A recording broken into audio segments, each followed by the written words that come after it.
दोस्तों फिल्म की शुरुआत होती है 1117 से। वहाँ पे हमें दिखाया जाता है एक रानी को। उन दिनों इंग्लैंड और फ्रांस के बीच वॉर चल रहा था और रानी को इस वॉर का कोई लेना देना नहीं था क्योंकि वो बहुत बीमार थी। एक दिन रानी अपना भाषण देती है और वहाँ पे अपने प्रमुख सलाहकार से पूछती है कि आज मेरा भाषण कैसा था। इस प्रमुख सलाहकार का नाम है सारा। सारा कहती है कि आपका भाषण बहुत ही जबरदस्त था और आपने बहुत ही अच्छा किया। रानी बहुत खुश हो जाती है और सारा की आंखों पे पट्टी बांधकर उसे अपने कमरे में लेकर जाती है। वहाँ पे रानी उसे एक सरप्राइज दिखाती है। वो कहती है कि आज से ये महल तुम्हारा। सारा इस महल को देखकर बहुत खुश होती है, लेकिन वो ये भी कहती है कि हमारा वॉर चल रहा है फ्रांस के साथ, इसलिए हम इसे अभी बना नहीं सकते। और इसी बात पे रानी और भी खुश हो जाती है। दोस्तों रानी ने इतना बड़ा महल अपने प्रमुख सलाहकार को क्यों देना चाहती है, इसका क्या कारण है, हम इस फिल्म में आगे देखेंगे। आगे हमें दिखाया जाता है एक लड़की को। इसका नाम है एविगिल। एवी अपने गाँव से घोड़ा गाड़ी में बैठकर रानी के महल जा रही होती है। वहाँ पे उसके सामने एक लड़का बैठा होता है और वो लड़का उसे देखकर बहुत ही खुश हो जाता है। एवी उस लड़की को देखकर स्माइल करती है और उसी छोटे से स्माइल पे वो लड़का फिदा हो जाता है। वो सीधा अपना हाथ अपने जंगल में डालता है और वहाँ पे हाथगाड़ी शुरू कर देता है। जैसे एबी घोड़ा गाड़ी से नीचे उतर रही होती है तब वही लड़का उसके पिछवाड़े पे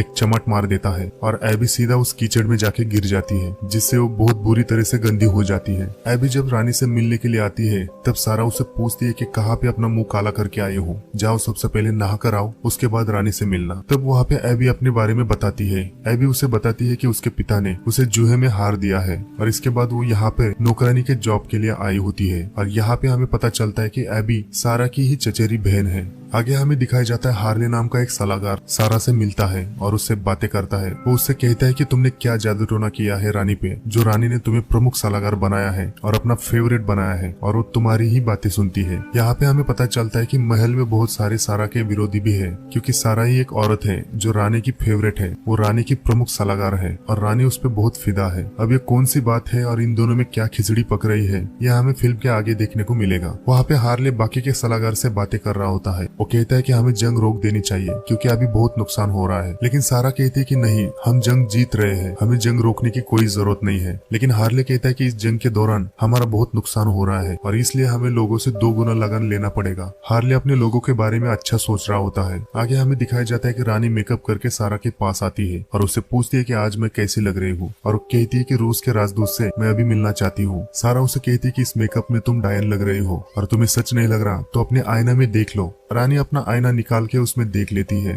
और सच में उसे अपना चेहरा डायन की तरह दिखता है। सारा उसे इसलिए भड़का रही होती है कि सारा को उस राजदूत से मिलना है क्योंकि रानी उससे मिल ना पाए, और इसी वजह से रानी को वो वापस भेज देती है और रानी के बदले सारा उससे जाकर बात करे क्योंकि वो अपनी मनमानी कर सके। आगे हमें दिखाया जाता है कि एबी को बहुत सारे काम करने पड़ते हैं। उसे बर्तन मांजने पड़ते हैं, किचन की साफ सफाई करनी पड़ती है और उसे ऐसे गंदे काम भी करने पड़ते हैं जो कि उसे पसंद नहीं है। लेकिन उस पानी में कुछ केमिकल डाला होता है क्योंकि फर्श साफ हो सके। लेकिन जैसे एबी फर्श पोंछने के लिए शुरू कर देती है, उस पानी में हाथ डालती है, उसका हाथ जलने लगता है और उसका हाथ बहुत ज्यादा जल जाता है। इसके बाद एबी जंगल में चली जाती है। वहाँ पे उसे जड़ी बूटी की थोड़ी सी जानकारी होती है। जंगल में जाके कुछ पत्तों को निकालती है और उसका पेस्ट बना के अपने हाथों में लगाती है और वही पत्ते वो अपने साथ में लेकर आती है। आगे हम देखते हैं कि रानी बहुत चिल्ला रही होती है, चीख रही होती है क्योंकि उसके पैरों पे वही केमिकल पड़ा था और उसका पैर जल गया था और उसी जलन के कारण रानी बहुत चिल्लाती है। सारा वहाँ पर आके कुछ मलहम लगा के उस पे पट्टी बांध देती है, लेकिन उससे कोई फर्क नहीं पड़ता।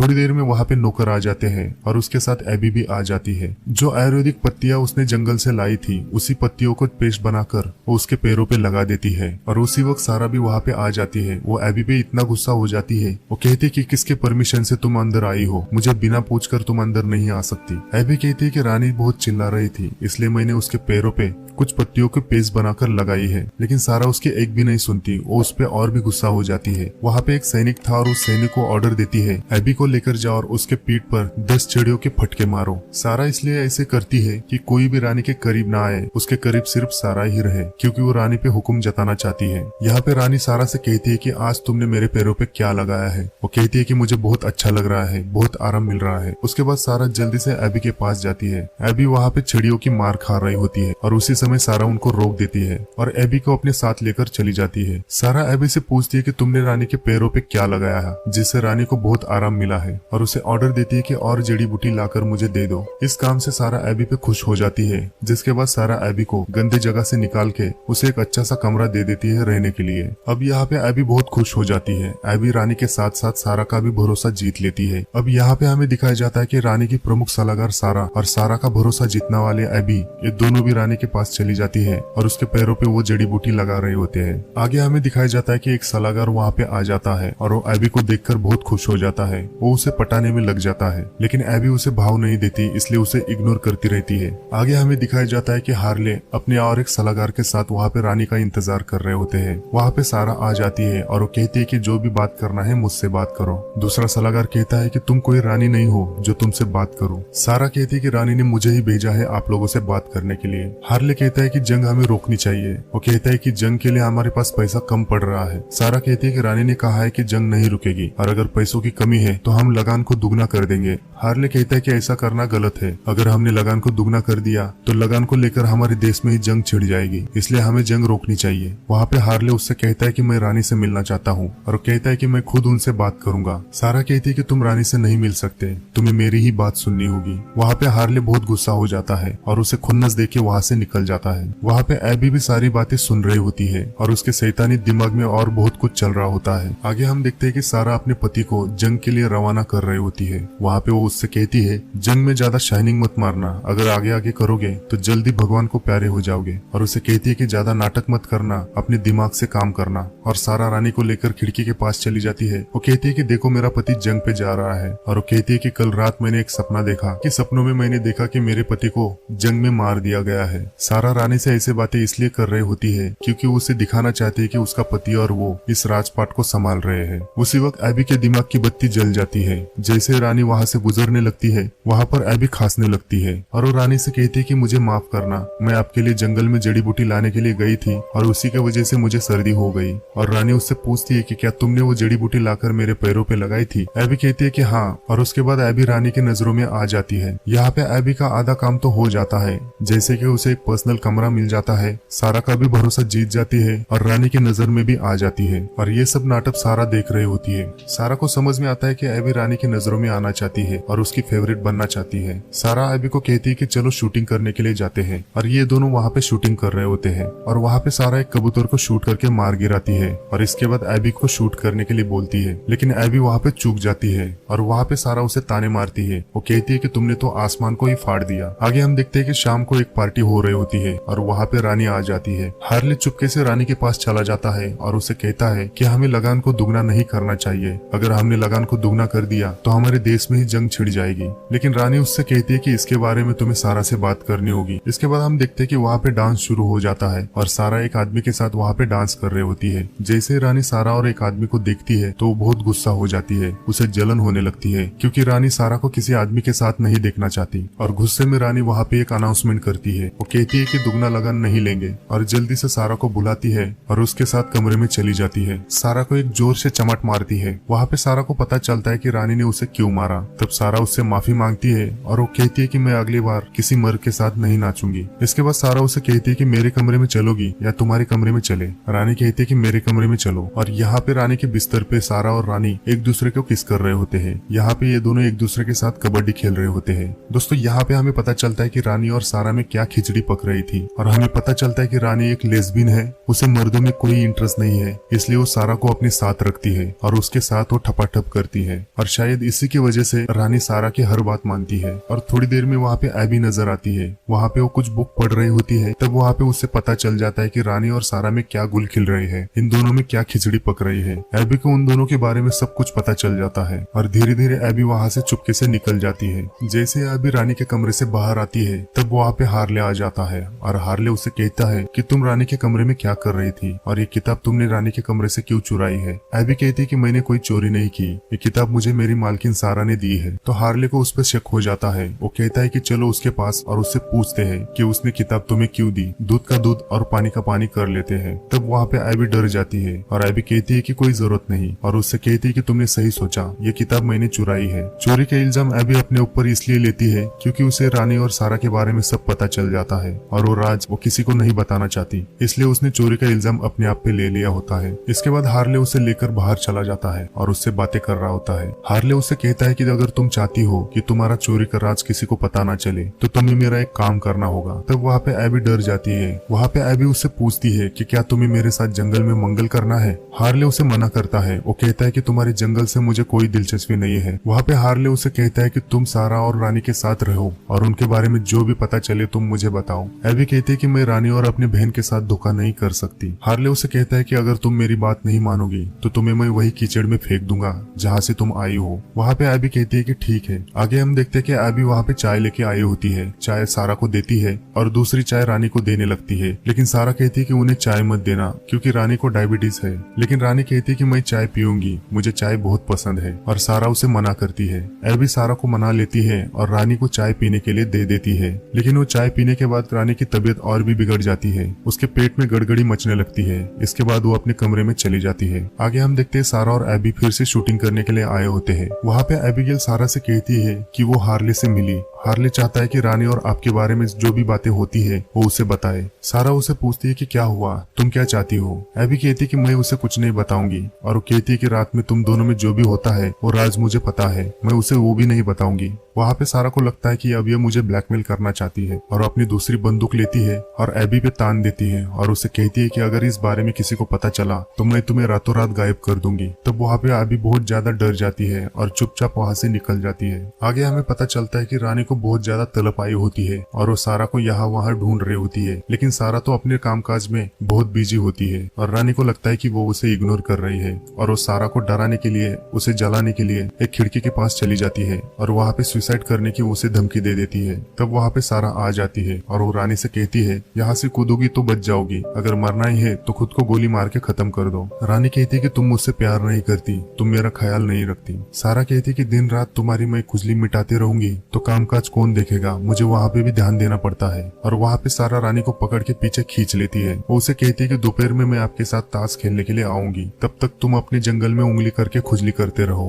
आगे हम देखते हैं कि सारा कामकाज में बहुत ज्यादा बिजी रहती है, इसलिए वो एबिगेल को रानी के पास ताश खेलने के लिए भेज देती है। रानी कहती है कि सारा को भेजो, तुम क्यों आई हो। एबी कहती है कि मैं भी आपकी सेवा करना चाहती हूँ। तब रानी वहाँ पे और भी बिगड़ जाती है और उस पर गुस्सा होकर वहाँ से निकल जाने के लिए कहती है। एबी वहाँ पे डर जाती है और जैसे ही जाने लगती है तो उसकी नजर खरगोश पे पड़ती है। वहाँ पे बहुत सारे खरगोश रखे होते हैं। उनमें से 2 खरगोश को उठाती है और वो कहती है कि बहुत खूबसूरत है। एबी रानी को पूछती है कि आपको खरगोश पसंद है। रानी कहती है कि ये तो मेरे बच्चे हैं। यहाँ पे हमें पता चलता है कि रानी ने अपने 17 बच्चों को खोया था और इसलिए वो 17 खरगोश रखती है। वो उन खरगोशों को अपने बच्चों की तरह पालती है। वैसे एबी भी उन खरगोशों की तारीफ करने लगती है, इसलिए रानी बहुत इमोशनल हो जाती है और वो एबी पे गुस्सा होने के बजाय उससे बातें करने लगती है और इसके बाद ये दोनों खरगोशों के साथ खेलने लगते हैं। यहाँ पे एबी ने रानी का और भी ज्यादा भरोसा जीत लिया होता है। आगे हमें दिखाया जाता है कि एबी अपने कमरे में जाके सोई होती है, लेकिन वहाँ पे वही आदमी आता है जो एबी से बहुत प्यार करता है और वहाँ पे एबी उसे सेड्यूस करने लगती है, लेकिन वो उसे अपने जंगल में मंगल नहीं करने देती। उसे सिर्फ पप्पी देती है और वहाँ से भगा देती है। आगे हम देखते हैं कि सारा और रानी जंगल में घूमने के लिए जाते हैं और वहाँ पे सारा रानी से कहती है कि माफ करना, मुझे बहुत काम था, इसलिए उसने अपनी जगह पे एबिगेल को भेज दिया। रानी उससे कहती है कि कोई बात नहीं, वो तो बहुत अच्छी लड़की है। वहाँ पे सारा को और भी ज्यादा शक होने लगता है। वो सोचती है कि ऐसे ही करते करते एबी रानी के बहुत करीब आ जाएगी और वहाँ पे मेरा पत्ता कट जाएगा। आगे हमें दिखाया जाता है कि एबी और रानी बात कर रहे होते हैं। वहाँ पर एबी रानी से कहती है कि आप बहुत खूबसूरत हो। रानी कहती है कि कुछ भी मत बोलो, मैं इतनी भी खूबसूरत नहीं हूँ। एबी कहती है कि नहीं, आप बहुत खूबसूरत हो। वो कहती है कि अगर मैं मर्द होती तो सबसे पहले आपको प्रपोज करती। और इसके बाद रानी और एबी में बातें चल रही होती है। धीरे धीरे वो दोनों वहाँ पे डांस करने लगते हैं। थोड़ी देर में वहाँ पे सारा आ जाती है और उसे देखकर बहुत गुस्सा हो जाती है और वो जल्दी से एबी को शूटिंग के लिए बुलाती है। वहाँ पे सारा एबी से कहती है कि मुझे माफ करना, मैंने तुम्हें रानी के पास भेजकर बहुत तकलीफ दी, अब तुम्हें रानी के पास जाने की कोई जरूरत नहीं है। लेकिन एबी कहती है कि कोई बात नहीं, मुझे कोई तकलीफ नहीं हुई, अब मैं रानी का ख्याल रख सकती हूँ। लेकिन सारा उससे कहती है कि रानी मेरे सिवाय नहीं रह सकती और वहाँ पे गुस्से में एबी एक कबूतर को शूट करती है और उस कबूतर का खून सारा के मुंह पे चिपक जाता है। और थोड़ी देर में वहाँ पे एक नौकर आ जाता है और वो कहता है कि आपको रानी ने बुलाया है। सारा कहती है कि तुम आगे चलो, मैं अभी आती हूँ। और नौकर कहता है कि रानी ने आपको नहीं, मैडम एबिगेल को बुलाया है। उसी गुस्से में सारा जल्दी से रानी के पास चली जाती है और उसका गला दबा रही होती है। वो उसे कहती है कि क्या तुम मुझे जलाने के लिए ऐसा कर रही हो, और धीरे धीरे उसे किस करने लग जाती है। लेकिन वहाँ पे एक नौकर आ जाती है तो सारा उसे छोड़ के वहाँ से निकल जाती है।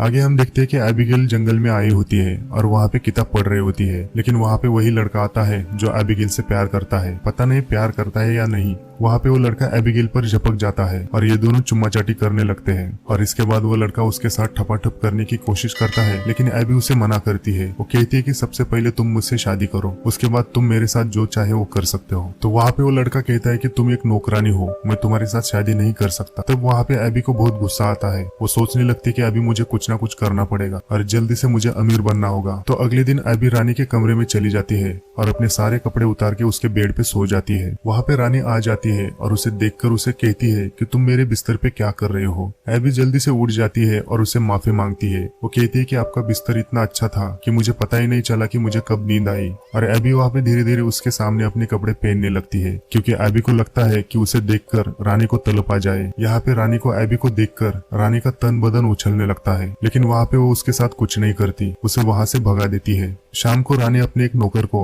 एबी को बुलाने के लिए भेज देती है और जैसे एबी रानी के पास आती है तब उसके पैर दबाने लग जाती है। और इसके बाद क्या, एबी रात भर रानी के जंगल में उंगली करने लगती है। आगे हम दिखाया जाता है कि सारा सोचने लगती है कि बहुत दिन हो गया कि रानी के जंगल में उंगली नहीं की, इसलिए वो रात को रानी के कमरे में चली जाती है। लेकिन वहाँ पे वो जाकर शॉक हो जाती है। वो देखती है कि एबिगेल रानी के साथ ठपाठप करके वहाँ पे सो गई है। वहाँ पे सारा को बहुत गुस्सा आ जाता है, लेकिन वो करे भी क्या करे। उसे धीरे धीरे अपने हाथ से राजपाट खो जाने का डर होने लगता है। अगले दिन सारा एबी को बुलाती है और वहाँ पे उस पे बहुत गुस्सा हो जाती है। वो बहुत सारी किताब निकाल कर उसके मुंह पे फेंक रही होती है। वहाँ पे सारा उसे डराने लगती है। वो कहती है कि अगली बार तुम रानी के पास भी गई तो मुझसे बुरा कोई नहीं होगा। एबी वहाँ पे बहुत डर जाती है। वो कहती है कि मुझे माफ करो, इसके आगे मैं उनके पास नहीं जाऊंगी। और वहाँ से वो निकल जाती है। जैसे एबी कमरे से बाहर निकल आती है, वहाँ पर एबी एक किताब लेकर अपने मुंह पे जोर जोर से मारने लगती है। और इसके बाद वो रानी के कमरे के सामने जाकर वहाँ पे रोने लगती है। और रानी उससे पूछती है कि क्या हुआ, तुम्हारे नाक से खून क्यों बह रहा है। वहाँ पे एबी रानी से कहती है कि सारा ने मुझे बहुत जोर जोर से मारा।